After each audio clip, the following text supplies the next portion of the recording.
ابتدا اس پاک ذات اللہ کے نام سے جس کے قبضہ قدرت میں میری اور آپ سب کی جان ہے۔ السلام علیکم ناظرین، آج کے پروگرام میں خوش آمدید کہتے ہیں۔ آج ہمارے ساتھ معاویہ اعظم صاحب موجود ہیں جو راہ حق پارٹی سے پارلیمانی لیڈر ہیں۔ ان سے ہم بات چیت کریں گے جھنگ میں کیا ہو رہا ہے، بجٹ کیسا ہے اور ملکی حالات کیا ہیں۔ مولانا صاحب پروگرام میں خوش آمدید کہتے ہیں آپ کو۔ کیا حالات ہیں اب جنگ میں؟ کبھی دہشت گردی ہوا کرتی تھی، لوگ سنتے تھے کہ کرفیو میرے خیال پاکستان کے اسٹیٹکس اکٹھے کریں تو سب سے زیادہ وہاں پہ لگے۔ اب وہاں سے آپ تعلق رکھتے ہیں اور ایک ابھرتے لیڈر اور شخصیت ہیں وہاں سے، کیسے حالات دیکھتے ہیں وہاں پہ؟ بسم اللہ الرحمن الرحیم۔ میں ممنون ہوں آپ نے مجھے موقع دیا میں اپنے حلقے کے حوالے سے کچھ باتیں آپ کے توسط سے اپنے سننے والوں تک پہنچا سکوں۔ جنگ تاریخی لحاظ سے بڑی اہمیت کا حامل ہے۔ 170 سال پرانے اس ضلع میں جو اصل پسماندگی کا سبب بننے والی چیزیں ہیں وہ جاگیردارانہ نظام اور وہ جاگیردارانہ سوچ ہے جنہوں نے ہمارے جنگ کو ہر دور میں ہی قریب کے شہروں سے پیچھے رکھا۔ جتنی یہ جاگیردار آپ کنے کہہ رہے ہیں، سیاستدانوں کو یا وہاں پہ جاگیردار جو بڑے وڈیرے اور لینڈ لارڈز موجود ہیں؟ اگر آپ اس کی ہسٹری کو دیکھ لیں تو آپ کو اندازہ ہو جائے گا کہ یعنی شہاب نامہ پڑھنا پڑے گا۔ آپ آسان لفظوں میں یوں کہہ سکتے ہیں کہ اس میں زیادہ تر وہ لوگ تھے۔ پھر مسئلہ یہ ہوا کہ بہت سی جگہ میں سرکاری زمینوں کا ہونا شہر کی ترقی کا باعث بنتا ہے۔ میں یہ سمجھتا ہوں کہ وہ جاگیرداروں کے ساتھ ساتھ سرکاری زمینوں کا بے تحاشا جنگ میں ہونا اس کی ترقی کی بجائے اس کی تنزلی کا باعث بنا کہ وہاں پہ کوئی بڑے پروجیکٹس نہیں تیار ہو سکے اور کوئی زیادہ دلچسپی قائم نہ ہو سکی۔ فیصل آباد اور قریب کے وہ ضلع جو آج ڈویژن تک کا سفر طے کر چکے ہیں وہ جنگ کی تحصیلیں ہوتی ہیں۔ اور کسی نہ کسی طرح جنگ کا حصہ بھی شاید رہے وہ جی بالکل، فیصل آباد ہے اور یہ علاقہ چلیور تو ابھی ہم سے علیحدہ ہوا ہے، ابھی ایک دہائی کا سفر بھی کہا جاتا ہے کہ فیصل آباد بھی اس کی کسی حدود میں آتا تھا یا کچھ کسی جی بالکل۔ اور یہ جو جنگ کے اندر پھر جو بعد میں ایک دور شروع ہوا وہ کوئی شک نہیں ہے کہ مولانا اعظم طارق شہید رحمۃ اللہ علیہ جو میرے والد گرامی تھے، ان کا جو سیاسی دور جنگ کے لیے رہا وہ ایک واقعی ترقی کا اور ایک تبدیلی کا دور سمجھا جاتا ہے، جس کے اندر وہ خواب جنگ کے لوگوں کا پورا ہوا جب لوگ سمجھتے تھے کہ جنگ میں سوئی گیس آنا کم از کم ناممکن ہے۔ تو مولانا اعظم طارق شہید رحمۃ اللہ علیہ اپنے دور میں جب وہ MNA تھے وہ لے کے آئے، اور اس کے علاوہ جتنے تعلیمی ادارے اور جتنے شہر کو بہتری کے لحاظ سے چیزیں ان کے دور میں میسر آئی، اس سے پہلے کم از کم اس کی مثال نہیں ہے۔ تو میں سمجھتا ہوں کہ میرے والد صاحب رحمۃ اللہ علیہ اور ان سے پہلے مولانا اسحاق القاسمی اور مولانا حق نواز جنوی، ان لوگوں کے دور سے جو لوگ کم از کم شہر کے علاقے میں برسر اقتدار آئے، یہ وہ مڈل کلاس سے تعلق رکھنے والے لوگ تھے جو وہاں کے مڈل کلاس اور لوور مڈل کلاس طبقے کی حقیقی آواز کو ایوانوں تک پہنچانے کا باعث بنے، اور اس کے بعد سے بہرحال ایک بہتر ٹریک پہ ہمارے جنگ کی صورتحال گامزن ہے، جو امید ہے کہ آنے والے وقت میں مزید بہتری کے وڈیروں کا اور جاگیرداروں کا مزاج ابھی بھی وہ شہاب نامے کو ہم پڑھیں تو وہ سمجھتے ہیں کہ فلاں کے علاقے میں اسکول بنا دیں تاکہ اس کے مظاہرے نہ ہوں، اس کا دھرنے والا کوئی نہ ہو، اسے کوئی سپورٹ کرنے والا نہ ہو، یا کچھ مزاج میں تبدیلی آئی ہے لوگوں کی؟ دیکھیں، اگر اس کو آپ آج کے ماحول کے اس میں دیکھیں تو ہم یہ سمجھتے ہیں کہ آپ اس کو آسان کر لیں۔ بکریاں چرانے والے کا ایک مزاج ہوتا ہے، اونٹ رکھنے والے کا بھی ایک مزاج ہوتا ہے، اسی طریقے سے جو زمینوں کا اور جائیدادوں کا مالک ہوتا ہے اس کا بھی ایک مزاج ہوتا ہے۔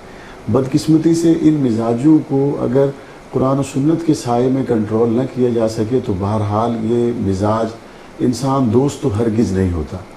تو آج بھی ہمارے جو وہاں پہ بڑے جاگیردار اور لینڈ لارڈ ہیں انہوں نے اپنے بچوں کو تو پڑھایا لکھایا، لیکن آج بھی جب ان لوگوں سے کم از کم جنگ کی ترقی کی بات کی جائے تو وہ کہتے ہیں ہمارے لیے لندن اور امریکہ کافی ہے، یہاں ہم نے تو اپنی زمینوں سے وہ مناسب آمدن حاصل کرنی ہے جو ہمیں ہو رہی ہے، لہذا ہمیں یہاں پہ ایئرپورٹ کی، یونیورسٹی کی یا ہمیں مزید یہاں پہ تعمیر و ترقی کی کوئی زیادہ ضرورت نہیں ہے، ہمارا اس سے سروکار ہے۔ اور اسی لیے آپ اگر دیکھیں وہ جنگ کے وہ تمام نام آپ کو ان کی لاہور میں، آپ کو ان کی اسلام آباد میں، ایون آپ کو ان کی دوسرے ممالک میں بڑی مہنگی پراپرٹیز نظر آئیں گی، اور وہ کہاں سے بنی ہیں، وہ باقی چیزیں اپنی جگہ، اور انہوں نے سرکاری زمینوں کو لیز پہ لے کے اور کتنے عرصے سے اس پہ قابض ہیں، میں یہی کہنے والا ہوں، میرا خیال ہے دیکھنا پڑے گا۔ سرکاری زمینوں کی بات کی، وہ اور شہر میں ہونا کہا کہ وہ بڑا ایک بدقسمتی ہے. آپ مثبت کاموں کے لیے استعمال کر سکتے ہیں. آپ کو وہاں پہ ایک فلاحی ادارے قائم کر سکتے ہیں. اساس پروگرام جیسے لوگوں کو وہاں پہ گھر بنا کے دے سکتے ہیں. وہاں پہ شہر کے مڈ کے اندر جو ہے وہ آپ یونیورسٹی بنا سکتے ہیں. ایکسیس لوگوں کے سامنے ہو, بجائے وہ 10-15-20 کلومیٹر بچیاں یا بچے ٹریول کر کے جو ہے وہ بوجھلا کی طرف جائیں اور دور دراز علاقوں میں. ان جگہوں کو آپ دوسرے مقاصد کے لیے کیوں استعمال کریں؟ جیسے ابھی معلوم ہوا ہے کہ وہاں پہ 15 کنال پہ آپ لوگ جو آپ سیاستدان کہہ لیں, انتظامیہ کہہ لیں, کہ جم خانے کی تعمیر کر رہی ہے. کیا وہ تعلیمی اداروں سے زیادہ ضروری پروجیکٹس ہیں؟ تعلیمی ادارے وہاں پہ کچھ عرصے سے الحمدللہ پنپ رہے ہیں. مثال کے طور پہ اگر آپ چناب کالج کو لے لیں, وہ کوئی شک لیکن نہیں وہ کہ گورنمنٹ کا پنجاب کسی طرح سے پروجیکٹ نہیں نا, اس کی کوئی سیاستدان اس کا کریڈٹ لے سکتے ہیں. وہ تو ایک ٹرسٹ ہے اور اسے چل رہا ہے. وہ بات ٹھیک ہے, لیکن میں یہ سمجھتا ہوں کہ اگر وہاں کے علاقائی سوچ کو تبدیل کرنے کے لحاظ سے تعلیمی اداروں کو دیکھا جائے تو بہرحال وہ ایک اچھا ادارہ ہے. اور اس کے ساتھ ساتھ ہمارے وہاں, جس طرح میں نے پہلے عرض کی, کہ جب یہ مڈل کلاس لوگ سیاست میں آئے جو کہ خوش قسمتی سے علماء کرام تھے, تو ان کے بعد وہاں پہ صورتحال گزشتہ 2-3 دہائیوں میں بہرحال سیاسی لحاظ سے اور تعمیر و ترقی کے لحاظ سے ہم اگر دیکھیں تو ہمیں بہتری کی طرف جاتی ہوئی نظر آتی ہے. اب اگر آپ سرکاری زمینوں کی بات کریں, ان کے اوپر بنے ہوئے پیٹرول پمپ, ان کے اوپر بنے ہوئے ناجائز اڈے اور ان کے اوپر کاشت شدہ فصل, تو میں کوشش تو کر رہا ہوں, لیکن مجھے یہ محسوس ہوا ہے کہ جب غریب کا کھوکھا آتا ہے تو بلڈوزر بڑی دلیری کے ساتھ دوڑتا ہوا جاتا ہے, لیکن جب امیر کا پلازا یا امیر کی فصل آتی تو ہمارے سرکاری بلڈوزر کو دمے کا مرض لائق ہو جاتا ہے. وہ اسے ایک قدم بھی آگے جائے تو اس کی سانس پھول جاتی ہے اور اس میں سکت نہیں ہوتی. ایک چیف تھے ٹریفک کے کسی شہر کے, تو ان سے بات ہو رہی تھی. انہوں نے کہا کہ یہ رکشے والے کو تو میرے اہلکار جو ہے وہ ایسے پکڑ لیتے ہیں, لیکن انہوں نے بیان ایک طاقت کا ٹیکہ مشہور ہے, وہ 10 بھی لگا کے دے دوں نا تو یہ کسی بڑی گاڑی کو یا ایسی گاڑی کو یا کسی پجاروں کو ہاتھ نہیں دیتے. تو ایسی صورتحال ہے, کوئی انتظامی معاملات نہیں ہیں وہاں پہ, لا اینڈ آرڈر کی صورتحال نہیں ہے. وہی لوگ چند گھرانے جو ہیں وہ کافی سے ہیں. میں یہ سمجھتا ہوں کہ بتدریج ان کا اثر بہرحال کم ہوا ہے, بالخصوص جب سے میں منتخب ہوا ہوں, کیونکہ پچھلے کچھ سالوں سے وہاں پہ قبضہ مافیا اور منشیات فروش اور بری شہرت کے لوگ بھی درمیان میں جو کہ جاگیردارانہ تو نہیں لیکن بزنس کمیونٹی سے تھے, لیکن ان کی سوچ میں بہرحال کوئی زیادہ فرق نہیں تھا. ان لوگوں نے ہمارے شہر کے اندر جتنا اپنے کاروبار کو تحفظ اور ترقی دینے کے لیے وقت اور سرمایہ خرچ کیا, اس سے آدھا بھی اگر وہ جھنگ کے لیے کر لیتے تو شاید آج جھنگ ڈویژن بن چکا ہوتا. لیکن آپ یہ تو کہیں کہ آپ یونیورسٹی آف جھنگ جس کا پی ٹی آئی کریڈٹ لیتی ہے, یہی راستہ یعقوب کے دور میں شروع ہوا. انہوں نے اس کے لیے 5 ارب یا 3 ارب روپے جو ہے وہ مختص بھی کروائے. اس کی جب آپ بات کریں گے تو آپ کو پھر اس کے ساتھ وہ 2 یونیورسٹیوں کی بات ضرور کرنی چاہیے, جو یونیورسٹی آف ساہیوال ہے, یونیورسٹی آف اوکاڑا ہے اور یونیورسٹی آف جھنگ ہے. اور اس کے بعد پھر آپ آج کی تاریخ میں جا کے دیکھ لیں کہ یونیورسٹی آف اوکاڑا کہاں کھڑی ہوئی ہے, یونیورسٹی آف ساہیوال کہاں کھڑی ہوئی ہے, اور یونیورسٹی آف جھنگ. شکر ہے کہ یہ دیکھیں, میں تھوڑا سا اختلاف کروں گا کہ یونیورسٹی آف اوکاڑا تو فل فلیج چل رہی ہے, وہاں پہ پروگرامز ہو رہے ہیں, کلاسز ہو رہی ہیں وہاں پہ. نہیں کامران بھائی, یہ اکٹھی آئی تھی, یہ تینوں کا 1-1 ارب روپیہ اکٹھا ہی آیا تھا, اور ان تینوں کو فرق صرف اتنا ہے کہ آپ کا کیمپس میرے خیال شاید دیا گیا تھا کسی وومن یونیورسٹی کا یا جی سی یو کا, اور وہ فنکشنل نہیں ہو سکا, لیکن اوکاڑا نے جو ہے وہ اس کیمپس کو جو ہے وہ یونیورسٹی میں کنورٹ کر دیا ہے. نہیں, میں عرض کرتا ہوں اس کی بڑی وجہ یہ بنی کہ جب وہ آ گئی تو اس میں ہمارے مقامی سیاستدانوں میں اس بات کی دوڑ لگ گئی کہ اس کا کریڈٹ کس کو ملے گا اور پھٹی کون لگائے گا. اس پھٹی کے چکر میں ہمارے 4 لاکھ لوگوں کی پھٹی لکھی گئی ہے, اور اس کا نتیجہ یہ نکلا کہ وہ خدا کر کے وہ یونیورسٹی آف جنگ کی لینڈ بچ گئی. اور اللہ کا شکر ہے میرے منتخب ہونے کے بعد الحمدللہ میں نے کوشش کی. ہم نے پہلی فرصت میں پہلی جو ہماری میٹنگز ہوئی اس میں وی سی صاحب ہمارے ڈاکٹر شاہد منیر صاحب بڑے ماشاءاللہ تجربہ کار ہیں, ان کی اپائنٹمنٹ ہوئی. اس کے بعد پھر باقاعدہ سینڈیکیٹ کے تیزی سے اجلاس شروع ہوئے. اس میں ہم اس کی اب عملی شکل کے نہ صرف قریب ہیں بلکہ مجھے اللہ کی ذات سے امید ہے ہم اگست سے اس کی کلاسیں شروع کریں گے. بجٹ آ گیا کچھ ہے جنگ یونیورسٹی کے لیے؟ بجٹ میں جو انہوں نے ہمیں تعمیرات کے اخراجات کے لیے پیسے دیے ہیں وہ بجٹ میں ظاہر ہیں. آج میری وزیر تعلیم سے ملاقات ہوئی. کتنا ہے وہ اماؤنٹ بلڈنگ کے لیے جو ہے؟ ہم نے جو سینڈیکیٹ نے ان سے مانگے ہیں وہ تقریباً 28 کروڑ کے قریب ہیں جہاں تک مجھے یاد پڑتا ہے, اور تعمیرات کے لیے انہوں نے ہمیں 10 کروڑ روپے دیے. جاری اخراجات کو پورا کرنے کے لیے گورنمنٹ کی ہم سے کمٹمنٹ ہے, سی ایم صاحب نے مجھ سے کمٹمنٹ کی ہے. امید ہے کہ اس میں ہمیں کوئی پریشانی نہیں ہوگی, وہ ہمیں انشاءاللہ مل جائیں گے. اور ہم اللہ نے چاہا تو جو سی ایم صاحب نے میرے سے اور میں نے آگے ان کے بہاف پہ قوم سے کمٹمنٹ کی ہوئی ہے، اگست میں ہم اپنی یونیورسٹی کو شروع کریں گے، اور میری اس معاملے میں بڑی واضح پالیسی ہے۔ لیکن یونیورسٹی شروع کرنے کے لیے کوئی ایڈورٹائزمنٹ آ چکی ہے، کچھ آپ نے بھرتیاں شروع کی ہیں، یہ ایسے ہی اگر راتوں رات جو ہے؟ نہیں، بالکل ایسا نہیں ہے، بلکہ پچھلے لاسٹ ویک میں اس کی آخری تاریخ تھی جو گزر چکی ہے، اور اس میں ہمیں کئی ہزار درخواستیں موصول ہوئی ہیں۔ اس میں ہم پہلے فیز میں تقریباً 50 سے زیادہ لوگوں کو ہم نے وہاں پہ خدمات فراہم کرنے کے لیے رکھنا ہے۔ اور معذرت کے ساتھ سیٹوں کی قیمت تو نہیں لگ رہی وہاں پہ؟ کمٹمنٹ کرتے ہیں آپ؟ میں ایک ایسا آدمی ہوں کہ جس کو ووٹ ملا ہی اس وجہ سے ہے کہ لوگ سمجھتے ہیں کہ یہ اور اس کا والد یہ بکنے اور جھکنے والے بھی نہیں ہیں، اور جھکنے اور بکنے والے کو پسند بھی نہیں کرتے۔ میں اس معاملے میں بڑا صاف ہوں۔ جہاں مجھے پتہ چلا کہ خدا نخواستہ کوئی آدمی اس طرح کی کوئی حرکت کر رہا ہے، تو اس کو بھی یہ پتہ ہے کہ سب سے پہلے ہمارے تعاقب میں اگر کوئی نکلے گا تو وہ معاویہ اعظم طارق ہے۔ میرٹ پہ کریں گے، آپ کی آنے والی نسلوں نے پڑھنا ہے، وہاں پہ آپ کے جن لوگوں نے ٹرسٹ کر کے آپ کو اسمبلی میں بھیجا ہے ان لوگوں نے پڑھنا ہے، ان کے بچوں نے پڑھنا ہے، تو اگر میرٹ پہ نہیں لوگوں کو رکھیں گے تو پھر کتنے دن وہ ادارہ جو ہے وہ چلے گا؟ اب کوئی بلاک بجٹنگ میں سے یا نان ڈیولپمنٹ کے لیے کچھ امید ہے آپ کو؟ کچھ پیسے آپ کو ملیں گے، کچھ یونیورسٹی چل پڑ سکے گی کسی طرح سے؟ جی مجھے امید ہے، اور اس میں اگر آپ دیکھیں تو آپ کو بہت سے ایسے ہائر ایجوکیشن کے لیے مختص شدہ رقم نظر آئے گی جو کسی بھی یونیورسٹی کو ضرورت پڑنے پر سی ایم صاحب کے اور وزیر تعلیم صاحب کی نشاندہی پر یقیناً دیے جا سکتے ہیں، اور ہماری ان سے بات ہو چکی ہے، اور اس میں وہ ہمارے ساتھ انشاءاللہ تعاون کریں گے، اور ہماری کوشش ہوگی۔ میں یہ سمجھتا ہوں کہ جو بہترین موقع تھا وہ وہی تھا جب 1 ارب روپے ہمارے لیے آئے تھے، اور صرف تختی کے چکر میں وہ واپس چلے گئے، ورنہ آج ہم یونیورسٹی آف اکاڑا کی جگہ پہ کھڑے ہوتے۔ میں اس سے پہلے کامران میں بات کر رہا تھا، میں نے تو اپنے حلقے میں یہ کہا ہوا ہے، یونیورسٹی روڈز، گلیاں، محلے، اس کی بہتری کے لیے جو مجھ سے ہو سکا میں کروں گا۔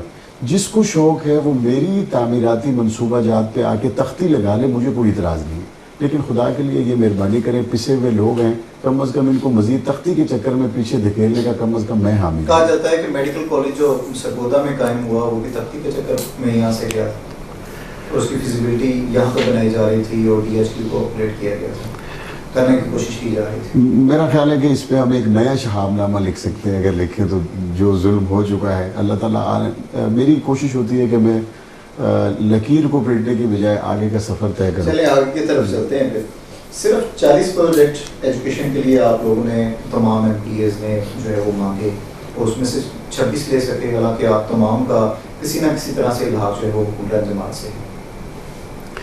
دیکھیں، حکومت کا مجموعی طور پر تو اگر آپ پچھلی حکومتوں کے لحاظ سے دیکھیں تو تعلیم اور صحت کے شعبہ جات پر بطور خاص ایک توجہ مرکوز کی ہے انہوں نے، اور اس کے لیے وہ بتدریج بہتری لانے کی کوشش کر رہے ہیں۔ لیکن آپ کو سڑکیں، نالیاں، سولنگ، اس کے لیے 65 پروجیکٹس چاہیے، اور اس میں سے 43 منظور کروا لیے، اور ایجوکیشن کے 50% بھی نہیں ہو سکے۔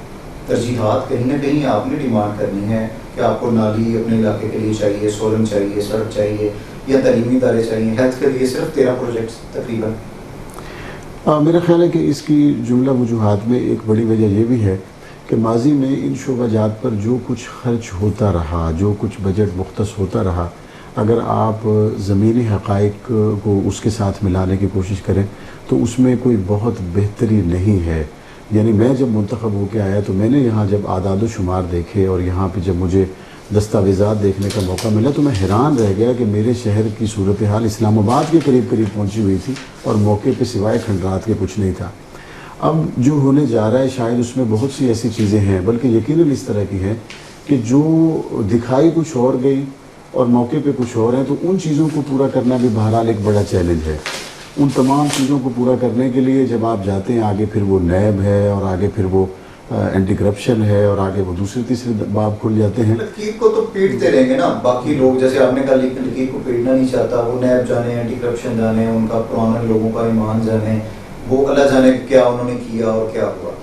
آپ لوگوں کو تو کم از کم ایجوکیشن کے لیے، ہیلتھ کے لیے، میں لاہور میں بیٹھا ہوں، 13 سے زیادہ میں آپ کے شہر کی انگلیوں سے زیادہ پروجیکٹ بنا سکتا ہوں۔ آپ کو MRI کی مشین چاہیے، آپ کو وہاں پہ میڈیکل کالج چاہیے، آپ کو وہاں پہ کتنے بیڈز مزید چاہیے تاکہ آپ کے شہر کے اندر میڈیکل کالج بن جائے۔ آپ لوگوں کو کچھ نہ کچھ تو اس کے لیے پلان کرنا چاہیے تھا، نہ دیتی گورنمنٹ۔ آپ نے ایجوکیشن کے لیے بھی 40 کے قریب پروجیکٹ مانگے، 26 آپ کو تقریباً دیے، لیکن آپ نے ہیلتھ کے لیے مانگے ہی صرف 13 پروجیکٹ. کوئی اور ضرورت آپ کے شہر کی کسی طرح سے بھی موجود نہیں، کسی حلقے میں موجود نہیں؟ ہمارے شہر کو پنجاب کے ان ڈسٹرکٹ میں شامل کر لیا گیا ہے، ہمارے ڈسٹرکٹ کو، جنہیں ترجیحی بنیادوں پر ہیلتھ کی ان تمام تر سہولیات سے حکومت آراستہ و پیراستہ کرنا چاہتی ہے، جو ہمارے ڈسٹرکٹ کا بنیادی حق ہے. اس کے بارے میں بھی کیا سرائیاں ہیں کہ ماڈل جو سٹیز بن رہے ہیں اس میں جھنگ کا نام ہے یا نہیں؟ نہیں ہے اس میں، وہ تو مجھے لاسٹ ویک میں باقاعدہ ہمیں سی ایم نے میرے خیال جھنگ کے وزٹ پہ اناؤنس کیا تھا، سوشل میڈیا کی خبریں ہیں اس کے مطابق تو وہ شامل نہیں ہے شاید. سوشل میڈیا کی خبروں کے مطابق تو 2023 میں پاکستان ہی اپنے نقشے پر نہیں ہے. البتہ اگر آپ وہاں جا کے دیکھیں تو وہاں پہ باقاعدہ کام شروع ہے. بعض ایسی عمارتیں بھی ہیں جن کی پہلی منزل بھی مکمل ہو گئی ہے، اور اسی طریقے سے بہت سی جگہ پہ بنیادیں کھودی جا چکی ہیں، بہت سی جگہ پہ باقی چیزیں. ہمیں اس پہ تقریباً 2 ہفتے پہلے ایک تفصیلی بریفنگ دی جا چکی ہے، جس میں دیگر ایم پی ایز بھی تھے، میں بھی تھا، اور اس میں کام بہرحال شروع ہے. تو مجھے امید ہے کہ اس ٹائم میں جنگ میں ہیلتھ سیکٹر کے حوالے سے ایک بہت بڑی تبدیلی اور بہتری آئے گی. اور بالخصوص جو ہمارے اگر جنگ کی بات کریں جو میرے حلقے میں ہے، وہاں پہ ایک 200 بیڈ کے قریب زیر تعمیر ہاسپٹل ہے، جس کو مکمل کروانے کی ہمیں سی ایم صاحب نے جنگ کے وزٹ پہ یقین دہانی کروائی. اگر وہ ہمارا 200 بیڈ کے لیے ہاسپٹل تیار ہو جاتا ہے تو ہمارے ڈی ایچ کیو کا نہ صرف لوڈ کم ہوگا، بلکہ قریب کے اضلاع سے جو آنے والے لوگ ہیں ان کے لیے وہاں پہ ایک بڑا سہولت کا سامان پیدا ہوگا. ایک بیس بن جائے گی، 100-200 بیڈ آپ کو اور چاہیے، 100-150 بیڈ اس کے لگ جا سکتے ہیں. غلام نبی پلاک کا بجٹ ہمیں نظر آتا ہے، بجٹ بک کے اندر اس کا ذکر موجود ہے. اس میں کیا کرنے جا رہے ہیں؟ اسے اپگریڈ کریں گے، بیڈز کا اضافہ ہوگا، مشینری آ رہی ہے، کیا کرنا چاہ رہے ہیں اس پہ؟ ہماری کوشش تو یہ ہے کہ ہمیں کم از کم جو الائیڈ ہاسپٹل فیصل آباد ہے، ہم کم از کم اپنے ہیلتھ سیکٹر کو اتنا بہتر ضرور کر لیں. اس کی وجہ ہے کہ ہمارا ضلع پرانا ہونے کی وجہ سے بعض قریب کے اضلاع کے ایسے لوگ ہیں جو ان کے علاقے میں ممکن ہے کہ ہیلتھ آج سے 30 سال پہلے کی بنسبت آج بہتر ہو، لیکن پیشنٹ فیصل آباد کی بجائے جھنگ کو ہی ترجیح دیتا ہے. تو ہماری کوشش ہے کہ ہم کم از کم اس کو اس نہج پہ لے جائیں کہ جھنگ کے ساتھ جڑے ہوئے جو ڈسٹرکٹ ہیں، مطلب لیا ہے، ساہیوال ہے، بکھر ہے، اس طرح کے چلیوٹ سے بعض درمیان میں بھوانا کا علاقہ ہے، آپ اس طرف چلے جائیں، چنڈ پل سے آگے بڑا ایک علاقہ ہے جو ہمارے ڈی ایچ کیو کے اوپر جس کا لوڈ ہے. اگر یہ چیزیں ہمیں بہتر طور پر مہیا ہو جائیں تو میرا خیال ہے کہ ہم الائیڈ ہاسپٹل فیصل آباد کے لوڈ کو بھی کم کر سکیں گے. لیکن اس کے لیے سر معذرت کے ساتھ کارڈیالوجی ہے، لاہور ایک گڑھ ہے اور کیپٹل ہے اس کا صوبے کا، وہاں پہ بھی ایک بیڈ کے اوپر 4 لوگ بھی لیٹ جاتے ہیں، بلکہ آج خبر تھی کہ وہ نیچے لٹا دیا بچے کو. لیکن اس کے باوجود مشینری موجود ہے، یہاں پہ ڈاکٹرز موجود ہیں. کیا یہ چیزیں آپ کی ترجیح میں نہیں ہیں کہ وہاں پہ چلیں بیڈ پہ 2 بندے بھی اگر خدا نخواستہ لٹانے پڑیں، لیکن وسائل ہوں، ڈاکٹرز ہوں ٹائم وہاں پہ موجود ہو، مشینری ہو، مفت دوائیات ہوں، جیسے میں نے ایم آر آئی کا ذکر کیا، ایسی مشینری آپ کے پاس لیٹسٹ ہو، دائیں بائیں آنے والے اس سے فائدہ اٹھا سکیں. اب میرے علم کے مطابق شاید ملتان، سرگودا اور فیصل آباد، ان 3 جگہوں کے علاوہ وہاں پہ آپ کے ریڈیس میں ایم آر آئی کی سرکاری کسی بھی ہاسپٹل میں اس کی مشین موجود ہے جو ان پہ کوبا ٹیکسی ہے.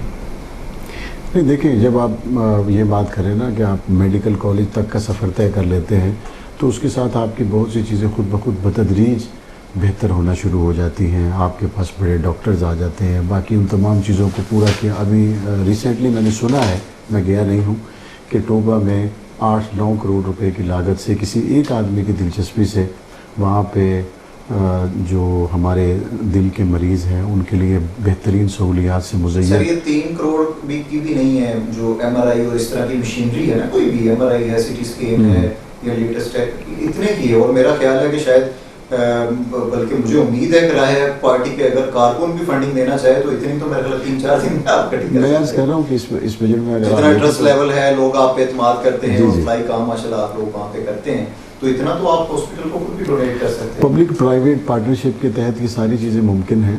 اور ہم نے اس سے پہلے بھی ابھی 2-3 دن پہلے میں نے اپنے جھنگ کے اندر جو ہمارے بچوں کے حوالے سے ایک علیحدہ سے وارڈ کا ہم نے افتتاح کیا. اس کے لیے ہم نے ڈونر خود تلاش کیے. اس کے علاوہ وہاں پہ ضروریات جو ہیں ان کو پورا کرنے کے لیے ہم اپنے حلقے کے مخیر حضرات کو ہمیشہ